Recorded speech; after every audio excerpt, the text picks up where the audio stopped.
Hey guys, welcome to the Erie Side Podcast with your host, Dee. Elena. And Sophia. We appreciate you guys listening, and I hope you are ready to get on the Erie side.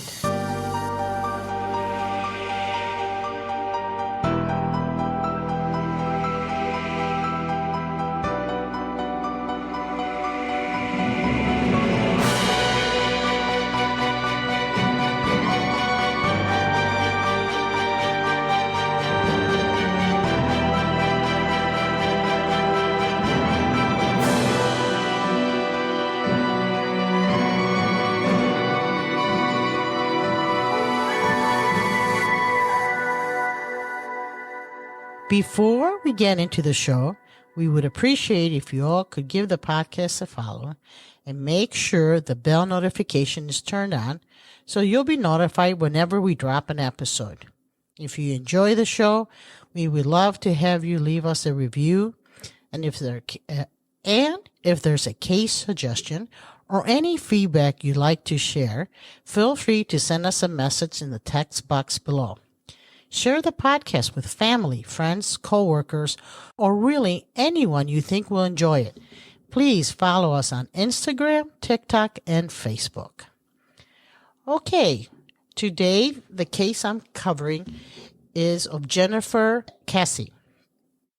I don't know if any of you know of Jennifer Kesse's story. I don't think so. Okay. Jennifer Joyce Kesse was born May 20, 1981. She was a graduate of Vivian Gaither High School in Tampa, Florida. She attended the University of Central Florida in Orlando and graduated in 2003 with a degree in finance. In January of 2006, she was 24 years old and working as a finance manager at Central Florida Investments Timeshare Company in Oki, and had recently bought a condominium at the complex called Mosaic at Millennia in Orlando. The weekend before she vanished, Jennifer vacationed with her boyfriend, Rob Allen, on St. Croix, U.S. Virgin Islands. After returning on Sunday, she spent that night at her boyfriend's home and then drove straight to work on the morning of Monday, January 23, 2006. Jennifer went to work with no incident on that day. She was last known to have been seen when she left work at approximately 6 p.m. on January 23, 2006. She spoke by phone with her father while driving home around 6:15 p.m. and then with her boyfriend at around 10 p.m. On Tuesday, January 24, 2006, between 8 and 9 a.m., Jennifer's boyfriend called her on the way to work, but it went directly to voicemail. She was in the habit of texting or telephoning her boyfriend before leaving for work, so it was unusual when she did not do either of those things this morning. He chalked it up to a meeting she had mentioned to him. His subsequent attempts are likewise unsuccessful. Co-workers also began to wonder why they hadn't heard from Jennifer. It was unlike her not to call in, and she had missed an important morning meeting. At 11 a.m., alarmed at Jennifer's uncharacteristic no-call, no-show behavior, her employer contacts her parents, Drew and Joyce Kesse, who begin the drive from Tampa to Orlando. On the way, they called to ask the manager of her condominium to check her home with a spare key. He reports that everything appears normal inside and that her car is missing. Jennifer's parents call her boyfriend to say that she failed to show up at work. Now, at 12 p.m., only 1.2 miles away, which is 1.9 kilometers from Jennifer's home, surveillance cameras at an apartment complex record a person parking her car and walking away. The car and footage are not discovered until 2 days later. I think I might know this story. At 3 p.m. to 3:15 p.m., Jennifer's parents and brother arrive at her apartment. They noticed that her car was missing, but saw nothing out of the ordinary in her home. They find evidence that she had been home that morning. A wet towel and cloths laid out, among other things, suggested that she had showered, dressed, and prepared for work that morning. What's more, a particular pair of pumps that Jennifer was excited to wear was missing from her closet that morning. All of the evidence seemed to indicate that Jennifer had left for work as usual. They called the police. Now, as Jennifer was an adult, police initially hold that she may have left out of her own volition. At 5 p.m. to 7 p.m., family and friends saturate the area with flyers that show Jennifer's picture. Then the police send a detective to her home and begin interrogations and searches. Before she vanished, Jennifer Kesse seemed to have it all: a loving family, a boyfriend, a great job, and no reason to drop everything and run away. Her loved ones naturally assumed that something terrible must have happened to her. At some point, the Orlando Police Department organized search parties on foot and on horseback, as well as by boat, helicopter, car, and ATV. On Thursday, January 26 at 8:10 a.m., seeing Jennifer's car in the news, a tenant of a nearby complex called Huntington on the Green informs the police that it has sat abandoned in front of their apartment for several days. Police confirmed that it is Jennifer's 2004 Chevy Malibu. The vehicle is photographed and taken for forensic examination. Investigators were excited to learn that several hidden cameras at the apartments surveyed the part of the lot where the car had been parked as well as the exit. Police believe that from 7:30 to 8 a.m., that Jennifer was abducted as she was walking from her front door to her car, because there was no sign of forced entry or a struggle. Remember what they thought, that there's no forced entry or struggle. The surveillance footage showed an unidentified person of interest dropping Jennifer's vehicle off at approximately noon the day she went missing. The person of interest who parked Jennifer's car was captured by a surveillance camera that snapped a photo once every 3 seconds. To the dismay of investigators, all 3 separate snapshots of the subject in frame had the suspect's face obscured by the fencing. Really? Yes. Ugh, that's just bad timing. The individual could not be identified due to poor camera quality, a fence blocking the view, and the absence of any visible distinguished physical features. Oh, I think I know this case too now. One journalist called the suspect the luckiest person of interest ever. None of her family or friends recognized the person, whose physical features were not clear on the video. The FBI was called in to help determine the person's size and gender, but could only say that the person stood between 5'3" and 5'5". Investigators went so far as to tap NASA to enhance the video footage, but they haven't even been able to determine whether the suspect was a man or a woman. It has been stated that he or she were wearing clothes similar to what a painter or manual worker would wear. I personally am not sure. I've seen the video and the pictures, and I'm not sure if that's what he or she's wearing. But they are dressed down. There's nothing distinguishable. I have a question. Is Jennifer in a safe neighborhood? I would get into that. Okay. There were no signs that a struggle had taken place in or around the car. Now, this is the important part. They claim there are no signs that a struggle had taken place in or around the car, okay? Well, what are the signs that some struggle would have taken place? And let me get into it later, but just so you know, that is what they had said at the beginning. I would just say like things like thrown around, broken glass, stuff like that, or just like things that aren't in their normal place. We're talking around the car. Oh, yeah. Oh, yeah. Around the car? Yeah. But the car is in a placed different... in or around the car, they claim. The car is in a different parking lot now. Correct. But it's been staying for 2 days there, too. I'm just curious what they would even expect to be disturbed at that point. Well, let me get into it and you'll see. Okay. The detectives interpreted the valuables left inside the car to imply that robbery was not a motive in the case. A search dog tracked a scent that led from her parked car back to her apartment complex, prompting detectives to believe that the suspect might have returned to her apartment's parking lot after abandoning the car. No other evidence was found along the route. A forensic examination of the car yielded little in the way of evidence, only a latent print deemed too minuscule to yield any helpful information and a small DNA fiber. Investigators deduced that the car had been wiped down. A DVD player remained in the back seat of the car. The following items are known to be missing: her cell phone, her iPod, her keys, her purse, her briefcase, and the outfit she was wearing. Authorities were unable to ping her cell phone, its power remaining off. Her bank account keycard had not been used since her disappearance.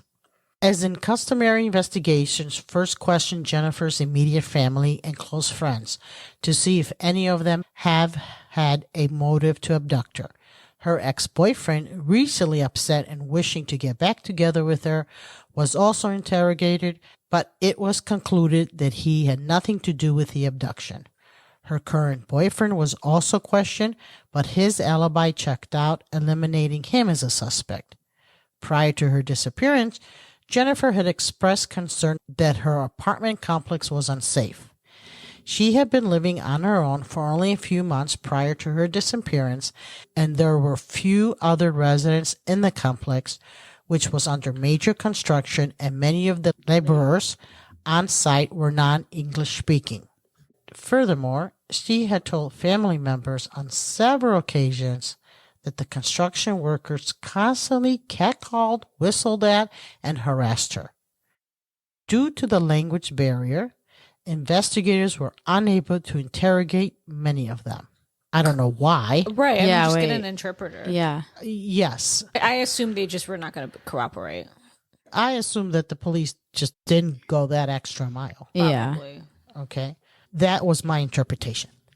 What's weird, though, is if that's the case, they were not able to get a translator, but they were able to reach out to NASA to see the pictures from Google Earth of that suspect. To me, that seems more work than getting an interpreter. They did not do Google Earth. What they did was they gave them the video to see if NASA could bring more information out of the video.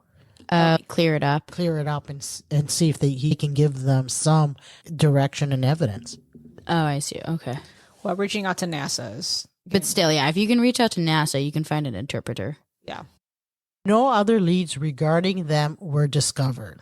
Well, since they didn't ask them, of course not. Detectives then turned their focus on her place of employment and began questioning her co-workers. Her computer was taken for forensic examination, which revealed that a manager where she worked desired a relationship with her, but that she had refused his advances because she opposed workplace relationships. Detectives interviewed this manager multiple times, but ultimately ruled him out as a suspect.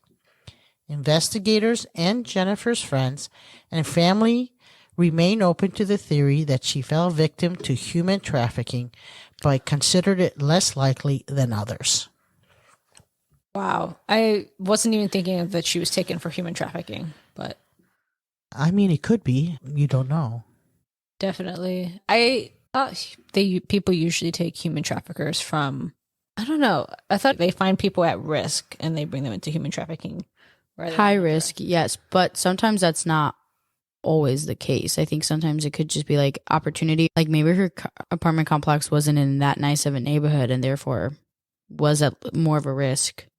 I'm not sure that her apartment complex was unsafe because of where it was located. I just think because it was under major construction and not enough people moved in. I think that was what was causing a problem. I'm not sure it was necessarily in a very unsafe area.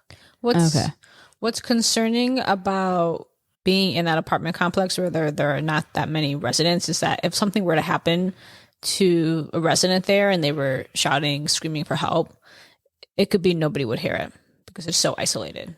Yes, that's correct. Just imagining the laborers, but they probably know that because they're doing construction and they probably feel empowered to harass her. In May of 2007, Jennifer's company, led by David A. Siegel, offered a $1 million reward for information leading to her whereabouts, with a July 4 deadline and the stipulation that she had to be alive. It was never claimed. A $5,000 reward for information leading to her whereabouts of her remains was available through the Central Florida crime line. The case received state and national press attention at the time of her disappearance. On May 2nd of 2008, the Florida House of Representatives unanimously passed Senate Bill 502, the Jennifer Kesse and Tiffany Sessions Missing Persons Act, to reform how missing person cases are handled in Florida. Yeah, because when she was first reported missing, the police, I mean, that's a common theme. Oh, well, they just could be off on their own volition. Those first critical hours are critical. If you listen to all the cases that are out there, there's only a handful, maybe 3, 4, of where someone created their own missing person or they left on their own. Most of these, it ends up being not true. So it's interesting how they used to think. As of June 10, 2010, the FBI has taken the case over from the Orlando Police Department. It did so at the urging of Police Chief Val Demings. The latest search for her took place in February 2014, and investigators continue to receive and pursue leads. In 2018, Jennifer's parents filed suit against the Orlando Police Department to gain access to police records on the case. The lawsuit was settled in March of 2019, allowing the family access to at least 16,000 pages of records. Now, as Jennifer's uncle, Bill Gilmore, told Fox News in 2023, the department initially claimed that there wasn't any evidence or nothing of consequence with her car. But after my sister and brother sued them and got the records from the Orlando Police Department and had their own team comb through the records, some 15 to 18,000 records, it's said that they had collected DNA in the car, which they originally said that they did not, Gilmore stated. Police also turned over photos of Jennifer's vehicle that the family had not seen before. The images reportedly showed dust from the construction and signs of a struggle on the hood of the car. Oh, because before they said there was no struggle. Correct. Interesting. So they're changing what they're saying now. They didn't change. What happened was the family finally got all the documents of the case and went through it. And whoever was helping them go through it noticed that there was a struggle on the hood of the car. And the reason they were able to see that because the rest of the car had construction dust all over it and the hood didn't. And it looked like there was a struggle. Oh, I see. And this is something that the police missed or they just didn't talk about? They were just not being honest. Okay. They just were being quiet. Right. They just told the family there was no struggle. They lied. I had a hard time believing that from the beginning. Now, only thing I can think of is if they're hiding something, but whether there's a struggle on the hood of the car, I don't find it enough of part of the case that you hide so that only the perpetrator knows. Whether there was a struggle or not is not evidence that only a perpetrator knows. Yeah. I don't know how you guys feel. No, I would definitely agree. I think it's definitely a strange detail to leave out, especially since that's a main detail that shows that something happened to her and it wasn't just like a runaway. So it should be evidence for the police to investigate further. But don't forget, they didn't figure that out 2 days after she was missing when they found the car. However, that to me means she was attacked when she was at the car. Not walking to the car, right at the car, because there was a struggle ahead of car. That's a good point. I mean, unless something happened on the way and then they were like, get into the car and she tried to. Okay, I mean, it's possible. It's possible. But I think most likely someone waited until she got into the car, maybe opened the door, and then that's when they came. I don't even know if she got in the car. That's true. You know, if there was a struggle on the hood. I'm guessing then the struggle happened when she was going to her car, wherever she normally parked it, and then the person drove it to this different separate location. Correct. That's what it looks like. Mm-hmm. And it didn't pass that much time. If she left at 8, then they think by noon, because that's when the video picks the guy. I think it's a gentleman, by the way, looking at the picture, that the gentleman, I think, parked it there. So within the 4 hours, they did what they had to do. It didn't take them that long. I don't know if they put her in another car and then they wanted to hide her car. And I don't even know why they hit her car. Yeah. It's just risky because I feel like getting into a car, you risk leaving so much evidence behind. Well, it's interesting because he, I think, again, the suspect wiped it down, and they claimed that it didn't even have DNA, but it did. That's weird. Why lie about that? Considering she was being harassed by these construction workers, and harassment is some form of violence, I am really disappointed that they did not follow through on these individuals who were harassing her. And not only did they not even find an interpreter, but if there was DNA left at the scene, to me, it would make sense to, I don't know how many construction workers, I don't know if it was like 3 or 20. 20 is a little bit more difficult, but if there were 3 of them, say, it would be much easier to follow each of them. And then when they use some sort of cupware at a restaurant, take that DNA and see if any of them match to the DNA in the car. First of all, you need to remember the year. I don't think they were collecting DNA in the way they do now. The other thing is, you're not going to collect DNA of every single construction worker. You have to eliminate who the individuals you don't think, and you narrow it down. I don't know how many people there were. Well, here's the thing. Maybe they had construction workers, they came and went. You don't know. Maybe it was one individual who saw her one day, he was working there, never worked again, but then knew her routine or whatever followed her. We just don't know at this point. The worst part is not the DNA in this case, is they didn't even question them. Yeah. They should have started that process. Right. But I also think there's a good chance that they don't even know who was catcalling her. Like, I'm guessing she wasn't saying, oh, this guy named so-and-so to my family was harassing me and he looked like X, Y, and Z. Like, it's more like she was just having issues. And so I'm guessing there's probably more construction workers than we would think. And there's no way to know which one was catcalling and which one wasn't. Yes, she never stated or gave details of who was. Which makes it harder because then it's like you can't even really narrow it down to know like, who even worked while she was walking or who even had those interactions. So it'd be hard to narrow even that list of construction workers so that you can even find DNA with. I think that they didn't take all the steps they should have is right away a problem. Her uncle said, we were never aware of that either, the struggle in the car. Right. So it's so disheartening. It makes you wonder if there's a cover-up to some extent. I don't know about a cover-up. I just don't think they took it serious. Which is crazy to me because this is the one thing that shows there was a struggle. So it shows that this is serious and not a runaway. I just don't know how the police department thought. And also, cases have been solved starting with far less information and evidence that we currently have here. That's why I think her family sued them and won and got to see all these records. In 2020, Jennifer's father said he believed Jennifer was the victim of human trafficking. Really? Yeah.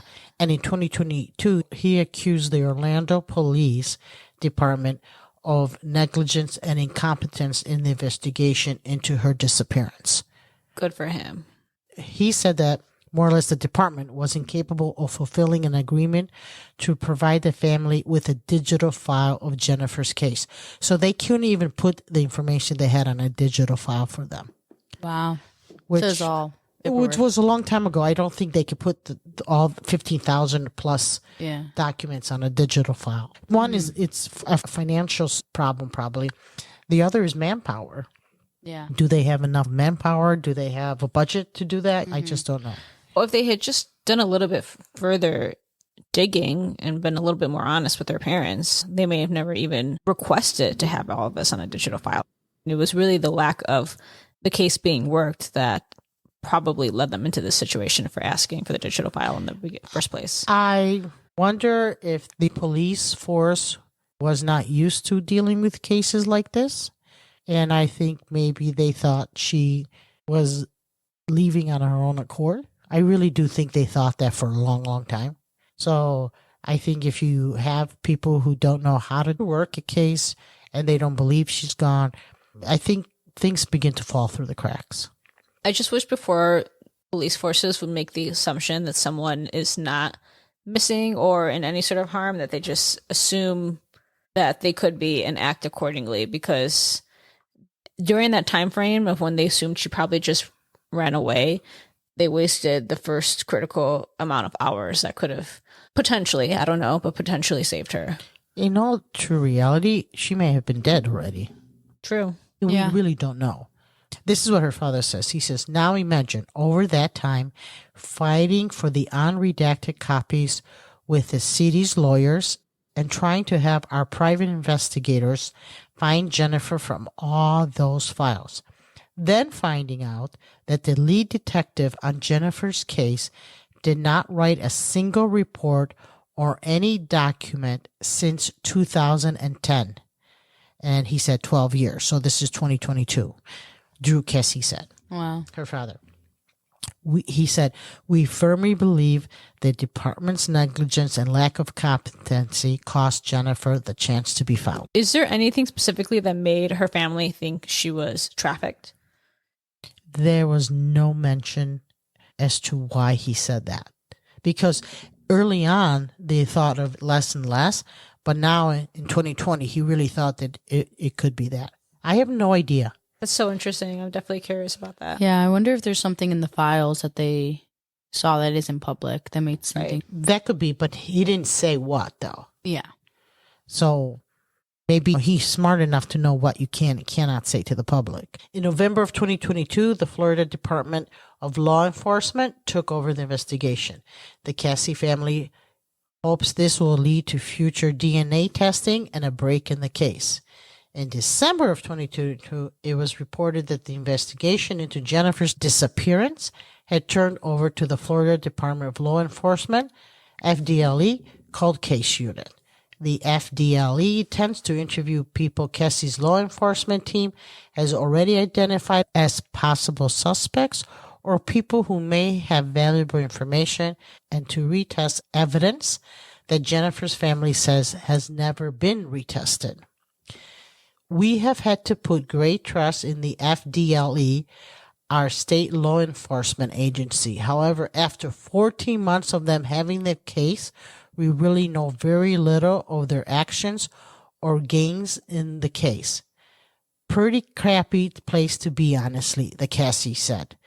To the general public and media who have never given up on Jennifer and whom have supported her and this family for 18 years, we are incredibly humbled by your caring, sharing, and continued belief that we will find Jennifer and bring her home.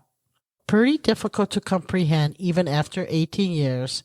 To this family, it still feels very much like yesterday, and to this day, we continue to fight for Jennifer's return every day in every way, Drew and Joyce Kesse said in a post online. It's almost inconceivable that with today's technology, we are challenged just as much as we were 18 years ago. Mind-baffling, really. That will not stop us from fighting for Jennifer until we find her or pass away ourselves. No person should be unfound in our country. No one.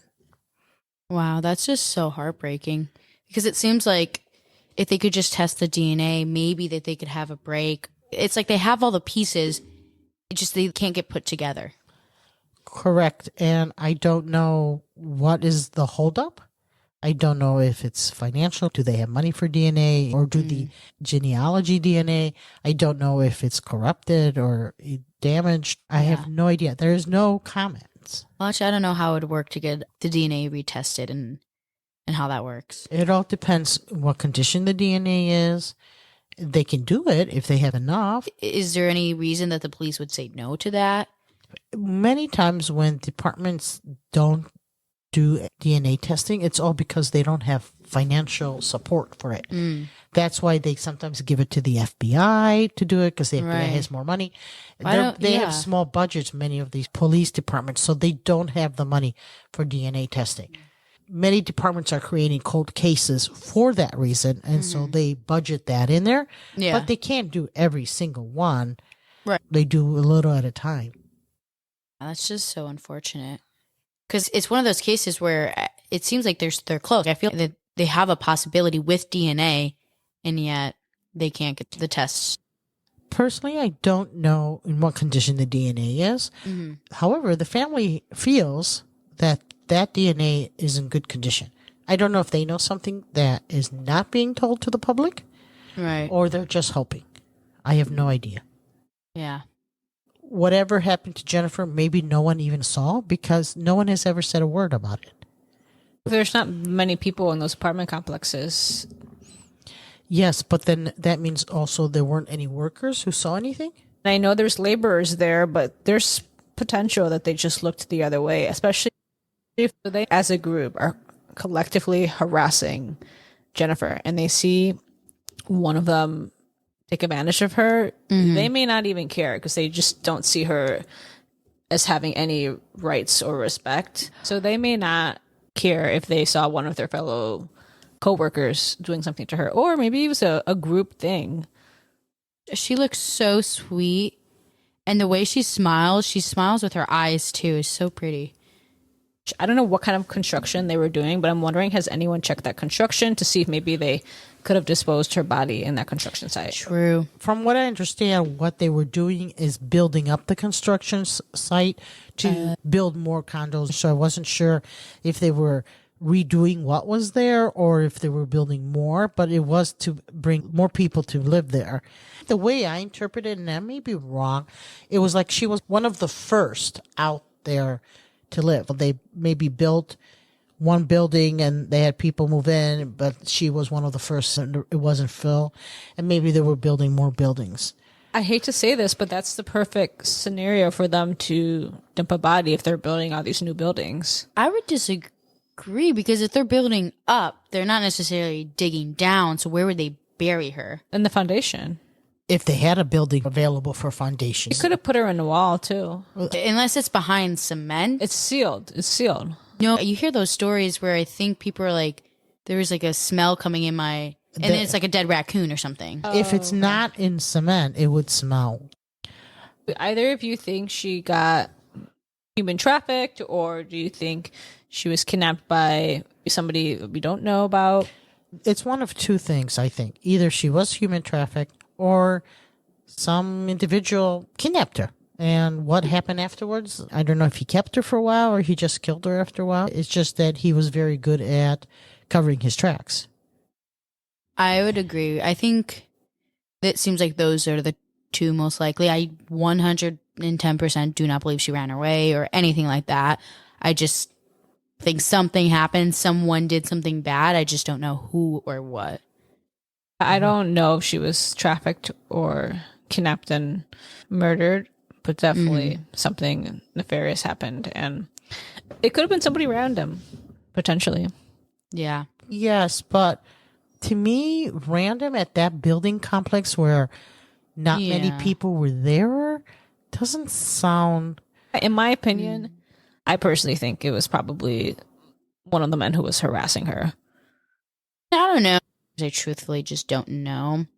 I don't want to speculate on things I don't know about, but I think it is possible that someone could have seen how empty this apartment complex was, or could have been going to hang out with a friend or whatever, and then they see her walk by and then it's like, oh my God, there's no one here. This is perfect. She's by herself. I can take her. I see her going to her car. I can literally get in her car and use that. And then I have my own car here at the apartment complex because I'm like visiting a friend or family member or something like that. So I think it's possible it could be opportunistic because of how like it seems like it was pretty desolate at this complex. And if an opportunistic killer was there, they could have seen that it's not very busy and used that and took that opportunity and ran with it. I also do think it's possible that could have been someone who knew her. It could have also been like a neighbor or someone who knew her routine or something like that. Yes, it could be someone out of the blue no one would have suspected, or it could be someone who was watching her. Unfortunately, she never said anyone was watching her. And what she did say, her family told the police. I will say, just because she didn't say anyone was watching her doesn't mean that no one was watching her. It's very possible someone could have been watching her for a while and she just had no idea. Correct. I Which thought is about that too. Even scarier. That's true if someone knew how Yeah. to cover their tracks well enough. Because it's crazy. Because at any point, someone could be following you and you'd have no idea.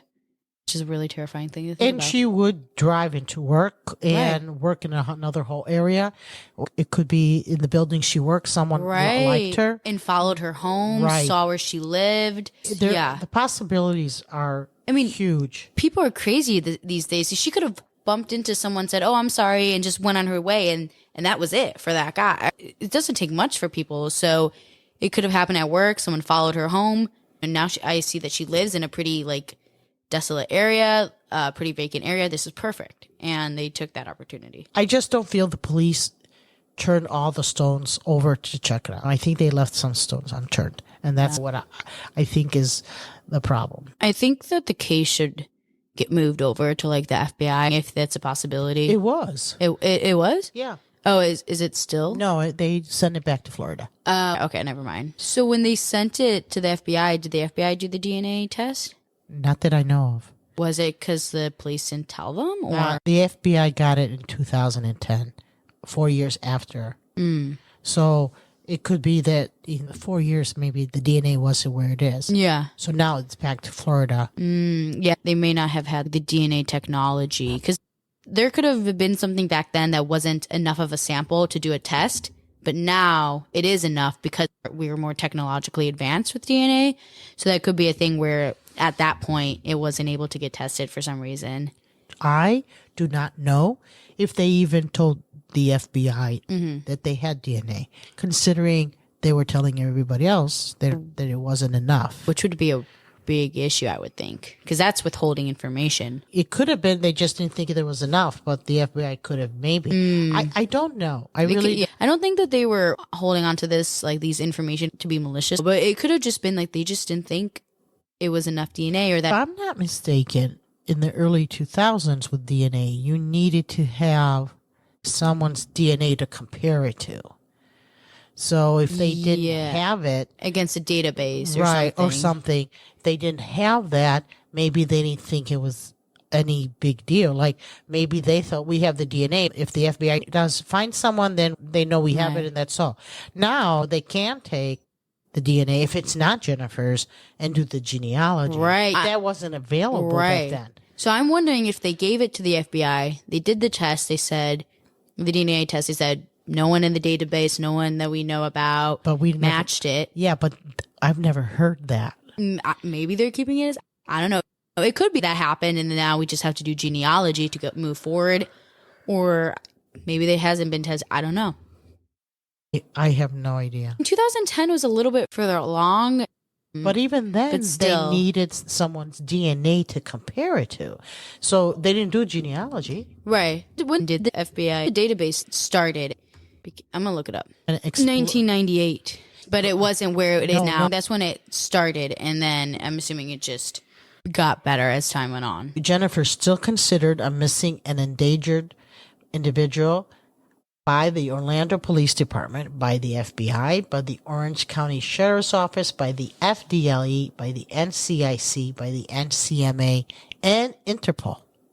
Jennifer also remains on the FBI's most wanted missing list. Okay, interesting. As of 2025, 19 years later, no arrests have been made, and Jennifer's whereabouts remain unknown. Anyone with information into Jennifer's disappearance can call the Kesse family tip line at 941-201-4009 or crime line at 1-800-423-TIPS, which is 8477. I want to thank you for listening to us this week. We love our listeners, and because of you, we do this podcast. Your help and engagement really helps the podcast grow. If you enjoyed this episode, please text a friend and family member to listen to our podcast. Until next time, make sure you stay on the eerie side. Bye. Bye. And be safe.